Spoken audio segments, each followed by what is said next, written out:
تعویز هغه سیس ته وایي چې پای خلک پناهي حاصلوي. د پناهي وسه شی ورکوي الله یا د هغه اسما د هغه صفات او د هغه قرآن. اوس که سړی تعویز کې یا بدوح لیکي دا وسنګي یو مفتی صاحب لیکلی چې دا په سوریانه کې د الله نوم دی. هغه مفتی صاحب سره زما ملاقات هم شو او ما یې تپوس هم کړو چې دلیل سره دا ګستاخي خو نه ده.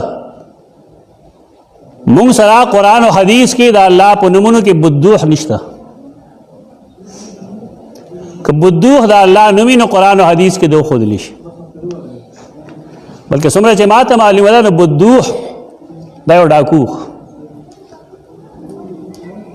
لوی لوی لارو باندې به د ډاکا چوله چې ډاکه به یې واچوله دا بیا خپل نوم ولیکه هغې سوداګرو له به یې ورکړه بدوح. د هغه بل ځای کې نور ملګري به وو هغې کې به دا قافیې لوټله دي به ورته بدوح وښوه چې موږ ستا ملګري لوټلي وو مهرباني وکړه موږ تکلیف مه راکوه.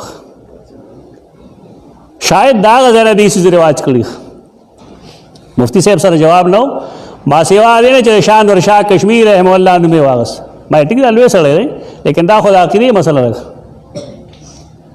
یو نوم د الله دی او که نه دی دا د عقیدې مسله ده که نه ده. دا قطعي نس غواړي.